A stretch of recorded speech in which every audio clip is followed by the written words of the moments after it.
Muchas veces nos ocurre que cuando en nuestra vida todas las cosas están bien, nuestra oración se convierte en algo rutinario.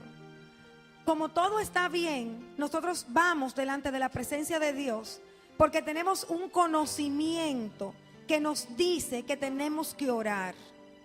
Y vamos delante del Señor sencillamente a presentarle la oración del día.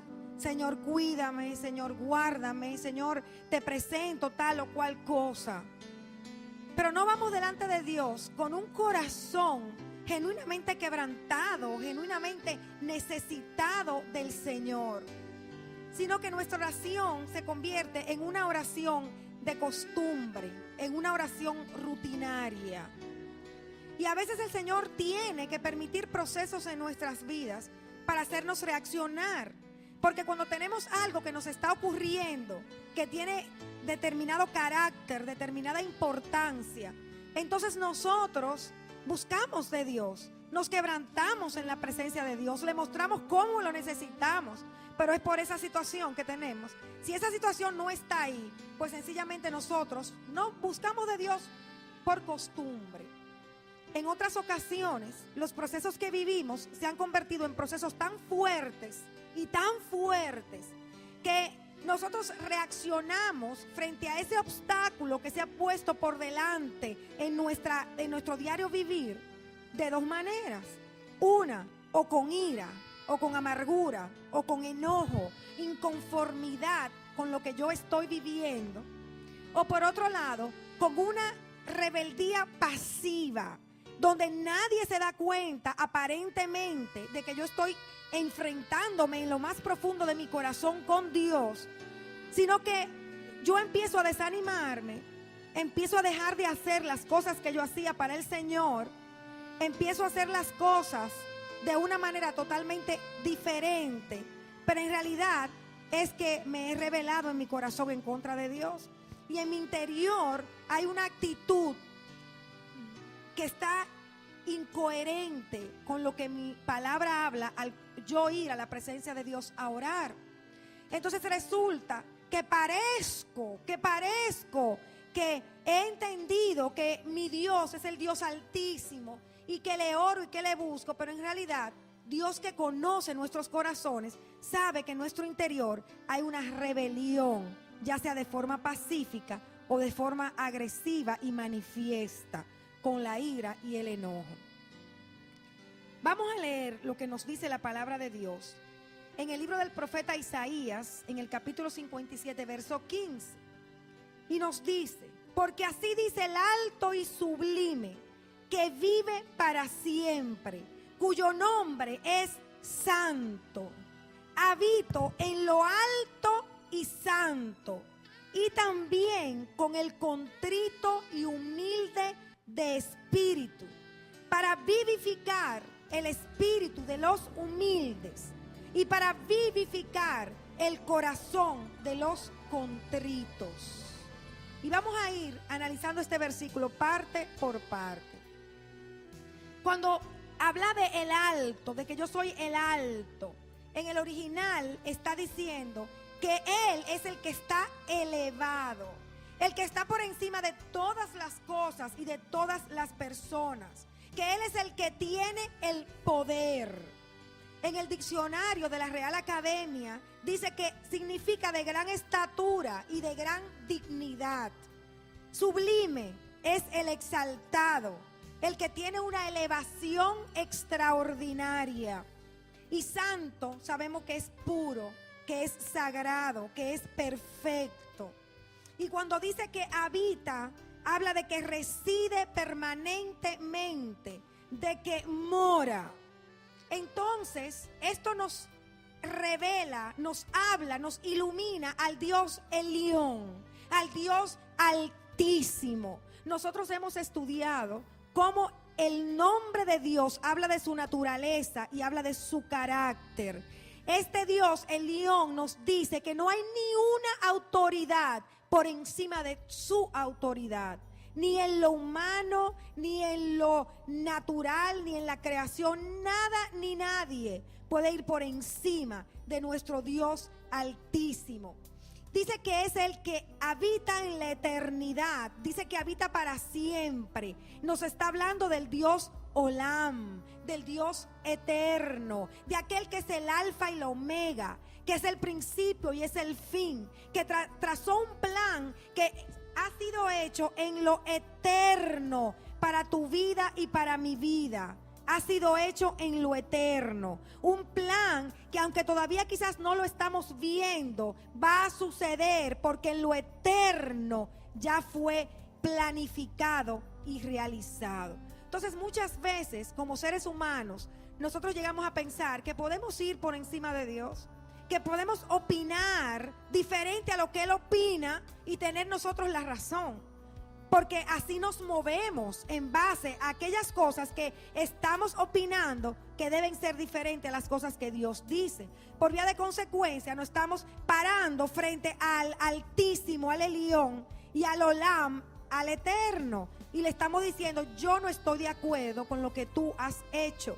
No estoy de acuerdo con lo que tú estás haciendo. Y de una u otra forma, en algún momento, el corazón de este hombre de la Biblia, llamado Job, se levantó un día y fue confundido y empezó a razonar con Dios cosas que estaban invalidando lo que Dios había trazado para él, invalidando el conocimiento que él tenía de Dios. Y para verlo vamos a ir a Job 38 y vamos a ver versículos puntuales. No lo vamos a leer completo, sino unos versículos puntuales. Vamos a atender, no lo vamos a ver en la pantalla, sino vamos a concentrarnos en lo que Bienchi nos va a leer.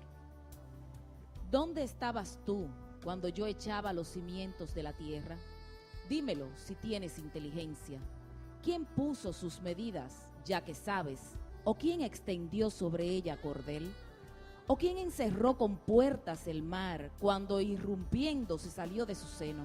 Cuando hice de una nube su vestidura y de espesa oscuridad sus pañales, cuando sobre él establecí límites, puse puertas y cerrojos y dije: hasta aquí llegarás, pero no más allá.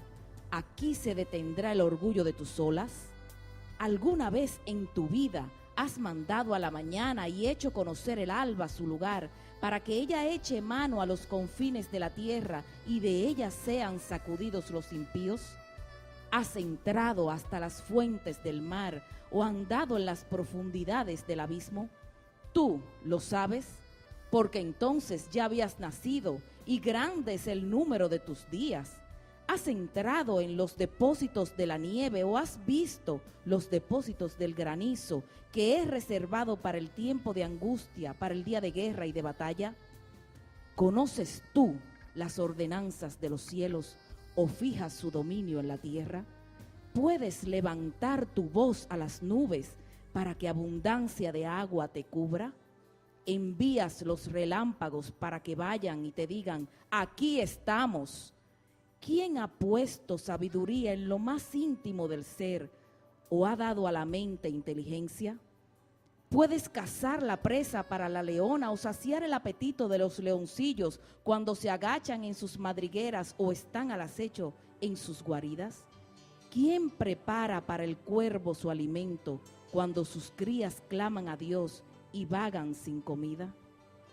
A veces creemos que nosotros podemos cuestionar a Dios, que nosotros podemos saber más que Dios y entender: lo que yo estoy viviendo no debe ser así.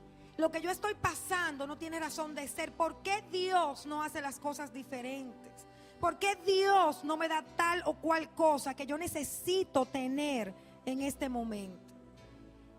A la luz de esta palabra nos damos cuenta que la creación misma nos grita la autoridad y el dominio de Dios.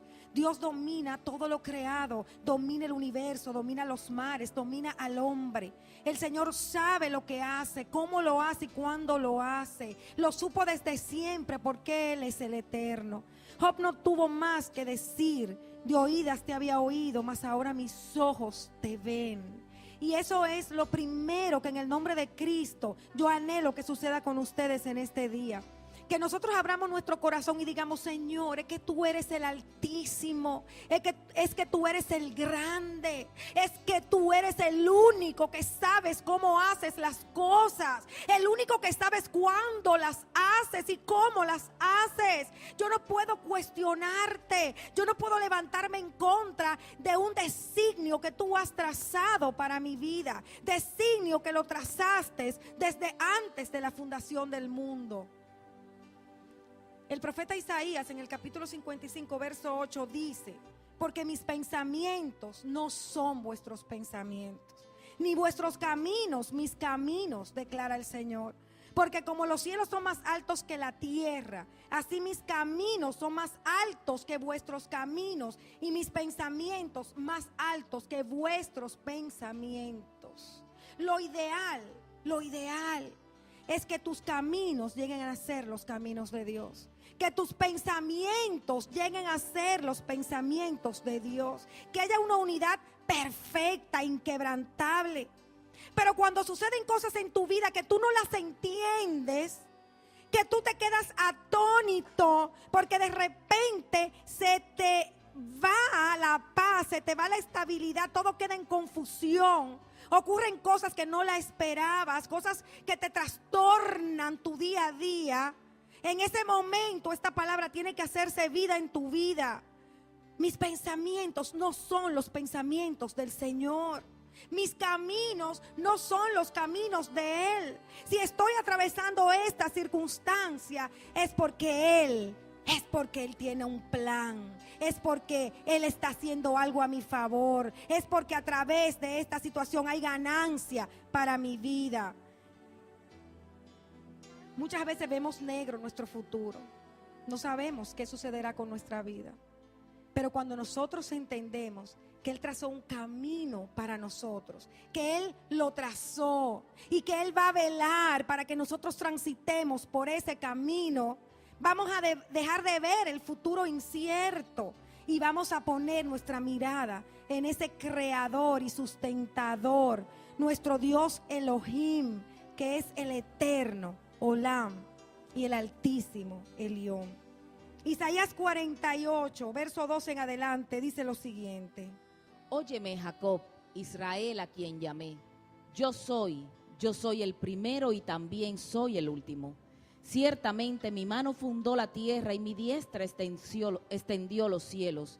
Cuando los llamo, comparecen juntos. Congregaos todos vosotros y escuchad. ¿Quién de entre ellos ha declarado estas cosas? El Señor lo ama, Él ejecutará su voluntad en Babilonia y su brazo será contra los caldeos. Yo he hablado, en verdad lo he llamado, lo he traído y su camino prosperará. Acercaos a mí, escuchad esto. Desde el principio no he hablado en secreto, desde el momento en que sucedió allí estaba yo. Y ahora me ha enviado el Señor Dios y su Espíritu. Así dice el Señor, tu Redentor, el Santo de Israel. Yo soy el Señor tu Dios, quien te enseña para tu beneficio, que te conduce por el camino en que debes andar. En el verso del 21 y 22 de Isaías 45 vemos dos puntos. Primero, que nos está diciendo la palabra que no podemos perder la perspectiva de quién es Dios. Cuando llega el tiempo difícil, cuando llega la circunstancia que nos atormenta, vamos perdiendo el concepto de nuestro Dios. Cuando todo está bien, Él es el Altísimo, Él es el grande, el maravilloso Dios. Pero cuando viene el problema, vamos entonces levantando a nuestro interior los porqués, los cuestionamientos que nos llevan a ir perdiendo la perspectiva de quién es nuestro Dios. Lo segundo es que tenemos que entender que desde el principio Dios sabía lo que nos iba a acontecer. No es nada nuevo para Dios, lo es para nosotros, pero no para el Señor. Desde el principio Él sabía que tú ibas a atravesar por determinada situación. Y fíjense que dice también: no soy yo el Señor, no hay más Dios que yo, un Dios justo y salvador, y no hay ninguno fuera de mí. ¿Qué nos indica esto? Que solo Él podrá sostenernos en medio de la situación, que solo Él podrá salvarnos en medio de la situación, que solo Él podrá hacer justicia a nuestro favor en medio de la situación, porque Él es el Dios que desde el principio pensó que nosotros íbamos a atravesar esa situación, pero que Él iba a estar con nosotros, guardándonos, sosteniendo. Y cuando se cumpliese el propósito para el cual Él permitió que viviéramos lo que vivimos, entonces Él iba a salvarnos. Hay un hombre que registra las escrituras, que era el rey del imperio Persia, un hombre llamado Ciro. Este hombre no conocía a Dios, pero sin embargo fue usado por Dios para bendecir su pueblo. Este hombre emitió un decreto en el cual ordenaba que todos los que estaban en el exilio podrían regresar a su patria, a su tierra, incluyendo en este decreto a los judíos. Y por eso los judíos pudieron ir a levantar y restaurar el templo. Este hombre, la palabra dice que no conocía a Dios. Vamos a ver lo que dicen las escrituras acerca de él. Isaías 45, desde el 1. Así dice el Señor a Ciro, su ungido, a quien he tomado por la diestra, para someter ante él naciones y para desatar lomos de reyes, para abrir ante él las puertas, para que no queden cerradas las entradas. Yo iré delante de ti y allanaré los lugares escabrosos, romperé las puertas de bronce y haré pedazos sus barras de hierro. Te daré los tesoros ocultos y las riquezas de los lugares secretos, para que sepas que soy yo, el Señor, Dios de Israel, el que te llama por tu nombre. Por amor a mi siervo Jacob y a Israel mi escogido, te he llamado por tu nombre, te he honrado, aunque no me conocías. Yo soy el Señor y no hay ningún otro, fuera de mí no hay Dios. Yo te ceñiré aunque no me has conocido, para que se sepa que desde el nacimiento del sol hasta donde se pone, no hay ninguno fuera de mí. Yo soy el Señor y no hay otro, el que forma la luz y crea las tinieblas, el que causa bienestar y crea calamidades. Yo soy el Señor, el que hace todo esto. El Señor tomó a Ciro, tomó al rey Ciro y lo llevó a hacer lo que Dios quería que hiciera. Dice, porque te ceñí. ¿Saben lo que significa ceñir en el original? Porque dispuse de ti. Y es lo que Dios nos dice en este día. Dios te ceñirá. Dios te va a tomar y va a disponer de ti. Dice, y te rodeará. Imagínate los brazos de Dios rodeándote. Es que no te vas para allá. Es que no te vas para acá. Es que vas a seguir derechito. Y para que tú sigas el camino por cuanto te he ceñido, para que el propósito que yo tenga contigo se cumpla, yo voy a permitir situaciones en tu vida que te van a levantar, que te van a fortalecer el carácter, que te van a moldear, que van a quitar de ti lo que no puede estar para que ese propósito se pueda cumplir. Lo hizo con Ciro, lo va a hacer contigo. Lo va a hacer contigo. El Señor te ciñe. El Señor te toma y te rodea. El Señor dispone de tu vida. El Señor dispone de tu vida. Tú no dispones de tu vida. Tú no eres dueña ni dueño de tu vida. Jehová de los ejércitos es el dueño de tu vida. El que te ha ceñido para tu beneficio. Isaías 45, versos 18 y 19 dice, porque así dice el Señor que creó los cielos. Él es el Dios que formó la tierra y la hizo. Él la estableció y no la hizo un lugar desolado, sino que la formó para ser habitada. Yo soy el Señor y no hay ningún otro. No he hablado en secreto en una tierra oscura. No dije a la descendencia de Jacob, buscadme en lugar desolado. Yo, el Señor, hablo justicia y declaro lo que es recto. ¿Qué nos quiere decir esta porción? Que todo lo que Él planificó para tu vida está saliendo a la luz. Él no lo hizo escondido. Él no lo hizo en secreto, no es algo nuevo, no es algo que lo sorprende a Él, es algo que desde el principio Él lo escribió para tu vida. En los días que Él escribió acerca de ti. Está escrito lo que te pasó ayer, lo que te está pasando hoy y lo que te ocurrirá en el día de mañana. No está oculto, está a la luz. Y si paulatinamente va a seguir saliendo, porque Dios es eterno, Él no tiene tiempos, pero nosotros estamos medidos, cercados por tiempos. Entonces nosotros vemos lo que ya está hecho en lo celestial en tiempos. Y en tiempo va saliendo a la luz lo que Dios planificó hacer con tu vida. Desde el principio ha estado en claridad y ha estado en luz. ¿Por qué rebelarnos entonces contra los propósitos de Dios? Y yo les pido en el nombre de Cristo que escudriñemos nuestros corazones. Porque muchas veces uno dice, yo no me rebelo contra Dios, jamás. Yo rebelarme contra Dios, nunca. Pero sin embargo, nuestros corazones guardan esas cositas, esos porqués, esas dudas, incredulidades. Ese pensamiento de que yo no entiendo por qué Dios no ha hecho. Yo no entiendo por qué no me sucede, o yo no entiendo por qué me está pasando esto, o por qué Dios ha permitido esto en mi vida. Un sinnúmero de cuestionamientos que nos llevan a una vida de derrota, a una vida de incredulidad y por vía de consecuencia, vidas sin esperanza, desanimadas. Y es lo que más vemos en este tiempo dentro del pueblo de Dios, cómo la gente está desanimada, indiferente. Y todo es por esa inconformidad interna que se manifiesta de esta forma.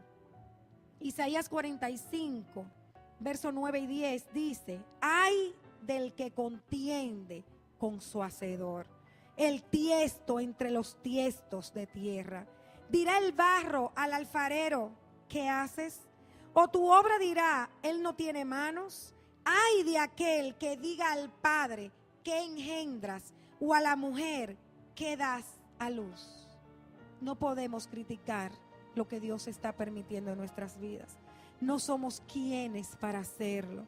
Y probablemente no lo estamos criticando de frente con nuestras palabras, pero nuestro corazón, amados, porque esto se trata del corazón. ¿Cómo está nuestro corazón frente a lo que estamos viviendo? ¿Cómo está nuestro corazón frente a lo que nos está aconteciendo? ¿Cómo está nuestro corazón frente a los años de espera que suceda algo que anhelamos y que no sucede? ¿Cómo está nuestro corazón frente a ese proceso de no ver hacerse realidad las cosas por las cuales tenemos años orando, años implorándole al Señor? Isaías 48, versos 18 y 19 dice: si tan solo hubieras atendido a mis mandamientos, entonces habría sido tu paz como un río y tu justicia como las olas del mar. Sería como la arena tu descendencia y tus hijos como sus granos. Nunca habría sido cortado ni borrado su nombre de mi presencia. Con la actitud de rebeldía, de inconformidad, de desánimo, de apatía, de no querer estar en las cosas de Dios y animados como Él nos manda, buscando primero de su reino y de su justicia, para que cuando venga lo que va a venir nos encuentre en Él. Esa actitud prolonga el proceso, alarga el proceso, porque Dios conoce hasta la intención de nuestros pensamientos. Dios todo lo sabe de nosotros. Entonces, cuando Él sabe y conoce que nuestros pensamientos no están siendo los correctos, que la actitud de nuestro corazón no está siendo la actitud de un corazón humilde, de un corazón roto en su presencia, entonces vamos a alargar el proceso. Por eso Él dice: wow, si tú hubieras atendido mis mandamientos, es decir, si tú hubieses hecho las cosas a mi manera, si tú hubieses venido delante de mí con un corazón humilde, si tú hubieses venido y te hubieses postrado delante de mí con un corazón roto, tu paz hubiese sido como un río. Es decir, ya hace tiempo que hubiese pasado este proceso. Ya hace tiempo que eso hubiese sido como aguas que pasaron. Pero nuestro corazón y la actitud de Él frente al Señor alarga nuestros procesos. Atravesamos días de angustia, Atravesamos días de amargura, de desesperación, de inconformidad, de rebeldía, sencillamente porque nosotros mismos tomamos la actitud incorrecta. Cuando perseveramos en esta actitud, cuando no es cuestión de un momento y nos arrepentimos y renunciamos, sino que esta actitud se prolonga en nuestro interior, venimos entonces a silenciar el Espíritu de Cristo. Apagamos al Espíritu Santo. Por eso vimos al inicio que Él es el alto y el sublime, que Él es el santo, que habita en lo alto y en lo santo, pero que también habita con el corazón humilde y con el corazón contrito. El corazón orgulloso, el corazón que no recibe el proceso como tiene que recibirlo, sencillamente apaga el Espíritu Santo. La palabra de Dios en la primera carta de los Tesalonicenses, en el capítulo 5, verso 19, nos dice: no apaguéis al Espíritu. No apaguéis al Espíritu. ¿Qué nos está diciendo? Que podemos apagar al Espíritu. ¿Y cómo lo podemos apagar? En el contexto del cual hablamos en esta noche, siendo rebeldes al proceso que tenemos que atravesar conforme a lo que Dios ha permitido en nuestras vidas. De igual forma, la carta a los Efesios en el capítulo 4, verso 30, dice: no entristezcáis al Espíritu Santo de Dios, por el cual fuisteis sellados para el día de la redención. Definitivamente hay actitudes en nuestras vidas que Dios las rechaza, que Dios ahí no está. Y nosotros podemos tener el Espíritu Santo, podemos tener años en el Evangelio o poco tiempo en el Evangelio, pero tenemos el Espíritu Santo por cuanto hemos creído en el Señor. Pero queremos seguir obteniendo las cosas a la manera nuestra y que sigan sucediendo las cosas como nosotros estamos acostumbrados a que sucedan, conforme a nuestro temperamento, a lo que yo quiero, a lo que deseo. Y cuando no vemos que las cosas así suceden, tratamos de que sucedan así como nosotros queremos. Y empezamos a hacer cosas humanamente que entonces nos destruyen, traen maldición a nuestra vida y por vía de consecuencia hacen el proceso larguísimo, porque ahí sí es verdad que hay que aguantar. Vamos a ir a las Escrituras y vamos a ver lo que pasó a este hombre llamado Simón. Hechos 8 del 9 al 13. Y cierto hombre llamado Simón, hacía tiempo que estaba ejerciendo la magia en la ciudad y asombrando a la gente de Samaria, pretendiendo ser un gran personaje. Y todos, desde el menor hasta el mayor, le prestaban atención diciendo: este es el que se llama el gran poder de Dios. Le prestaban atención porque por mucho tiempo los había asombrado con sus artes mágicas. Pero cuando creyeron a Felipe, que anunciaba las buenas nuevas del reino de Dios y el nombre de Cristo Jesús, se bautizaban tanto hombres como mujeres. Y aún Simón mismo creyó, y después de bautizarse continuó con Felipe y estaba atónito al ver las señales y los grandes milagros que se hacían. Sigue adelante, el verso del 21 al 24. No tienes parte ni suerte en este asunto, porque tu corazón no es recto delante de Dios. Por tanto, arrepiéntete de esta tu maldad y ruega al Señor que, si es posible, se te perdone el intento de tu corazón, porque veo que estás en hiel de amargura y en cadena de iniquidad.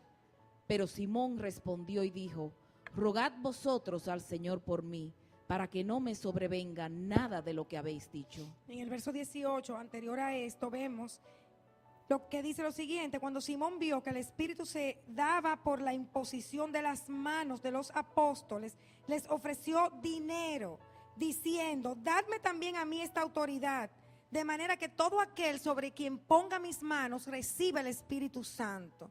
Entonces Pedro le dijo: que tu plata perezca contigo, porque pensaste que podías obtener el don de Dios con dinero. Entonces vemos a este hombre que era un mago, acostumbrado a que las cosas sucedieran flash, ¿verdad? Porque era usado por el diablo. Registran estas escrituras que acabamos de leer, que se convierte al Señor, que cree, dice que creyó y fue bautizado.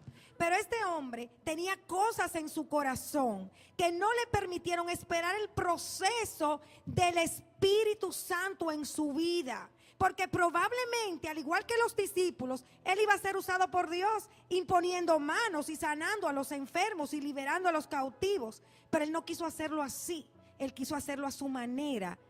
Yo te compro el don para yo hacer lo que tú estás haciendo. Probablemente en su interior había envidias, deseos de poder, deseos de control, porque estaba acostumbrado a ser una figura importante y buscada. Entonces, al venir a Cristo, no se adaptó al proceso que tenía que vivir, que tenía que atravesar, hasta que Dios volviera y lo honrara y lo levantara ya como un siervo de Jesucristo. Y eso nos pasa a ti y a mí muchas veces. Hay cosas en nuestros corazones que nos llevan, como le dijo Pedro a este hombre, a estar en hiel de amargura.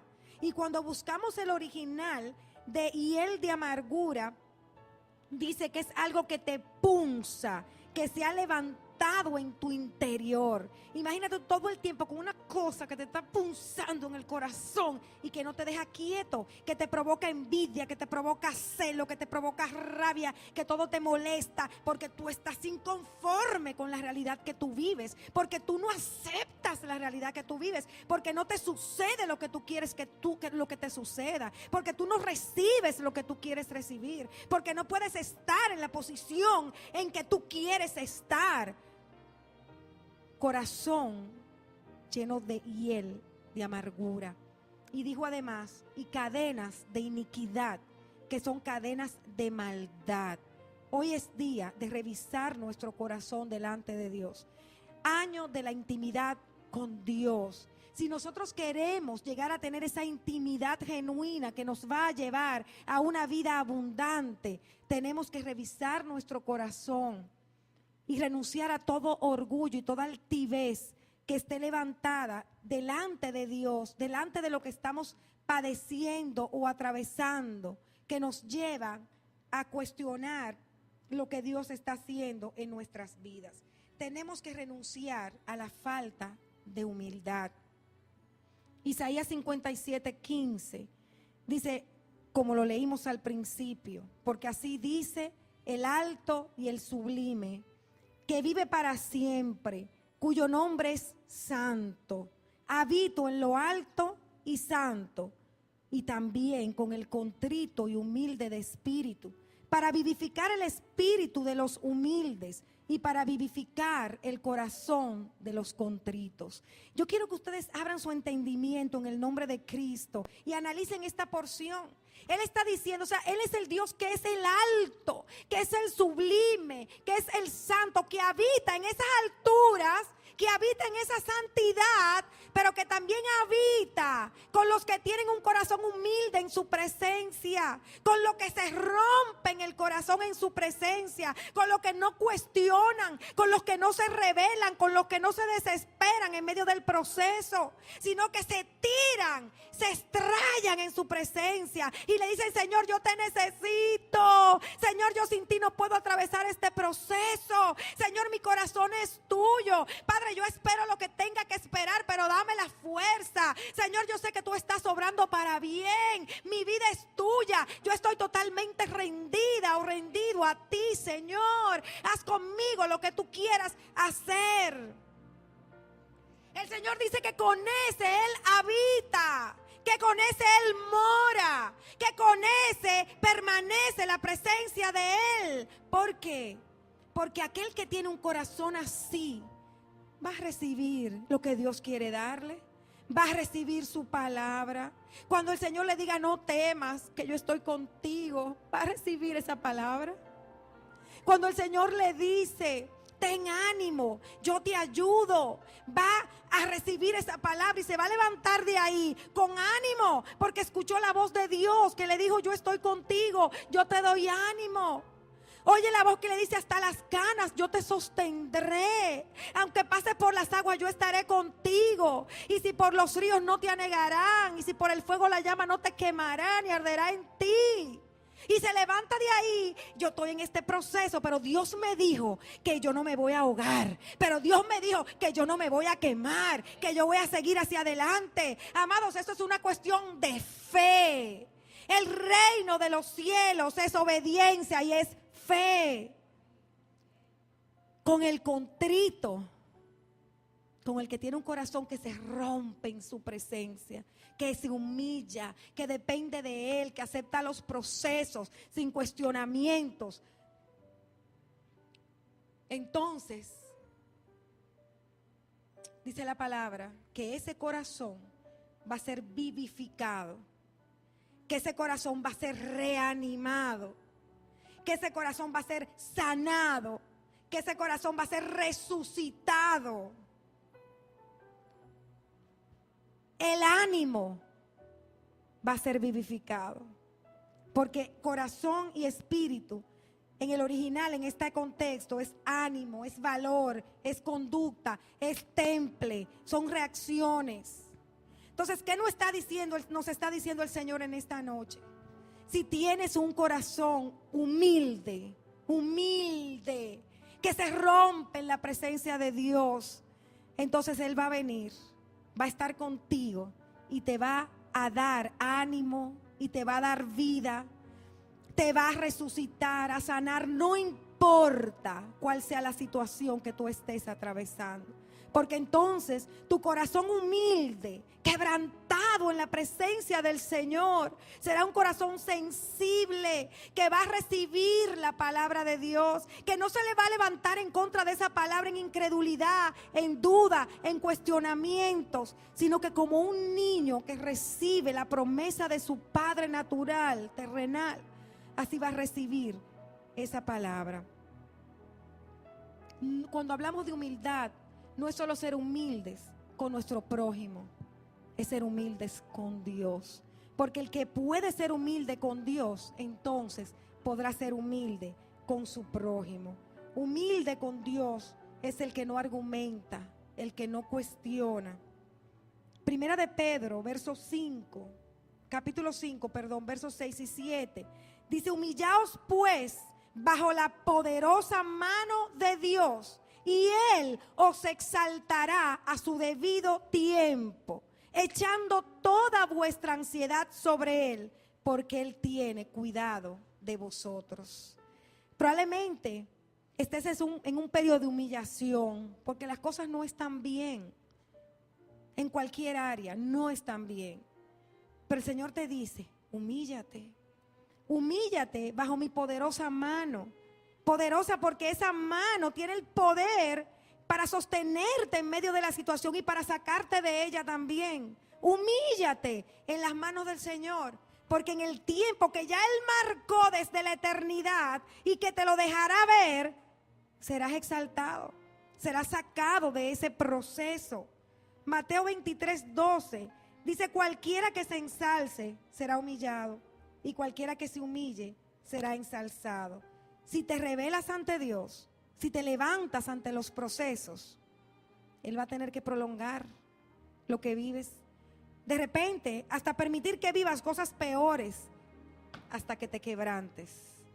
Acuérdense que lo hizo con Ciro, lo ciñó. Y Él ha decidido ceñir tu vida, rodear tu vida, dirigir tu vida, para que tengas el beneficio que Él quiere darte. Vamos a leer esta pequeña historia que está albergada en el Evangelio de Lucas, en el capítulo 18, verso del 10 al 14. 2 hombres subieron al templo a orar. Uno era fariseo y el otro recaudador de impuestos. El fariseo, puesto en pie, oraba para sí de esta manera: Dios, te doy gracias porque no soy como los demás hombres, estafadores, injustos, adúlteros, ni aun como este recaudador de impuestos. Yo ayuno 2 veces por semana, doy el diezmo de todo lo que gano. Pero el recaudador de impuestos, de pie y a cierta distancia, no quería ni siquiera alzar los ojos al cielo, sino que se golpeaba el pecho diciendo: Dios, ten piedad de mí, pecador. Os digo que éste descendió a su casa justificado, pero aquel no. Porque todo el que se ensalza será humillado, pero el que se humilla será ensalzado. No importa lo que hagamos, no importa cuántas cosas hagamos para el reino, para la casa de Dios, si nuestro corazón no se humilla en la presencia del Señor, de nada nos vale.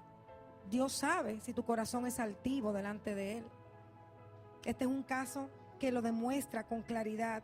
Ese hombre que tenía pecado, que había pecado como le pasó a David, hombre conforme al corazón de Dios, pero pecó y se arrepintió y se humilló y rompió su corazón en la presencia del Señor. Señor, perdóname. Señor, me arrepiento. Señor, te ofendí. Señor, límpiame. Ese fue levantado. Pero el que se cree justo y que todo lo hace bien y que todo está perfecto, y como dije al principio, ora por rutina y compromiso y porque en el intelecto sabe que tiene que orar, entonces hay que ver qué pensará Dios de esa persona. Santiago 4:10 dice: humillaos en la presencia del Señor y Él os exaltará. Entonces, cuando tú te humillas en la presencia de Dios, en medio de tu proceso, tendrás la capacidad de echar sobre el Señor tu carga. Porque muchas veces decimos: pero ¿y cómo es que yo no puedo con esta carga? ¿Pero y cómo hago? Porque no tienes el corazón humillado en la presencia del Señor. Cuando nosotros de verdad rendimos nuestro corazón a Dios, cuando aceptamos el proceso en su presencia, inmediatamente tenemos la capacidad para echar la carga que nos pesa, que nos está doblando, porque esto indica que tenemos la confianza puesta en Él. Y al derramar nuestros corazones en su presencia, le estamos diciendo: Señor, eres tú quien llevas todo. Tú me estás permitiendo pasar esta situación porque tú tienes cuidado de mí y vas a lograr algo a través de ella. Entonces, si tú me la permites atravesar, es porque tú vas a tener cuidado de todo lo que yo tendré que hacer en medio de ella. El Salmo 55:22 dice: echa sobre el Señor tu carga y Él te sustentará. Él nunca permitirá que el justo sea sacudido. Y tienes que creerlo en el nombre de Jesús. Echa sobre Él tu carga, porque Él no va a permitir que seas sacudido. Si andas con un corazón justo, rendido, humilde, contrito. Salmo 34:18 dice: cercano está el Señor a los quebrantados de corazón y salva a los contritos de espíritu. Si tienes un corazón que se derrama en la presencia de Dios, un corazón no cuestionador, tienes que tener la certeza de que el Señor está a tu lado, que está caminando contigo y que ahí en medio Él te ayuda, Él te sostiene y también en su tiempo va a sacarte de la situación. Los sacrificios de Dios son el espíritu quebrantado, el corazón contrito y humillado. No despreciarás tú, oh Dios. Más que hacer muchas cosas, más que ayunar, más que orar, más que servir en la casa de Dios, primero humilla tu corazón delante de Él. Eso es lo que Dios demanda de nosotros, un corazón humilde, contrito, quebrantado. Salmo 119:67 dice: antes que fuera yo humillado, descarriado andaba, mas ahora guardo tu palabra. Muchos procesos son usados por Dios para llevarnos a la obediencia, porque antes de que sucedieran, estábamos haciendo lo que queríamos hacer. No estábamos haciendo lo que Dios decía que teníamos que hacer. No habíamos renunciado a situaciones. No nos habíamos apartado de cosas que nos estaban haciendo daño. Dios permite el proceso para que entonces tengamos que obedecer al Señor. Y por eso el salmista dice: antes yo estaba descarriado, pero ahora estoy obedeciendo tu palabra. Igual dice en el Salmo 119, el verso 71: bueno me es haber sido humillado para que aprenda tus estatutos. Si nosotros asumimos la posición correcta de humildad, de mansedumbre en la presencia del Señor, en medio del proceso, vamos a aprender su palabra, vamos a aprender lo que Él quiere enseñarnos, vamos a recibir lo que está en el corazón de Él para nuestro corazón y pronto seremos levantados de ese proceso. Hebreos 5, verso 9 nos dice, del verso 8, 9 y 10 nos dice lo siguiente. Y aunque era hijo, aprendió obediencia por lo que padeció, y habiendo sido hecho perfecto, vino a ser fuente de eterna salvación para todos los que le obedecen, siendo constituido por Dios sumo sacerdote, según el orden de Melquisedec. Por lo que padeció, aprendió obediencia.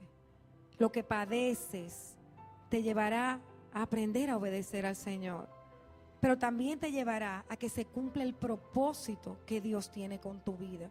Vemos que Jesús fue perfeccionado y llegó a ser el sumo sacerdote conforme a la orden de Melquisedec. Cuando decidas humillarte en esta presencia de Dios, verás la situación diferente. Estarás animada, estarás animado, estarás vivificado, resucitarás, serás otro. Podrás llevar la imagen del Señor a los que te rodean, porque te verán y dirán, Él está pasando esta situación, pero mira cómo está, pero mira su conducta, pero mira su actitud, porque el Señor estará contigo, porque Él habita en los que tienen un corazón contrito y humillado.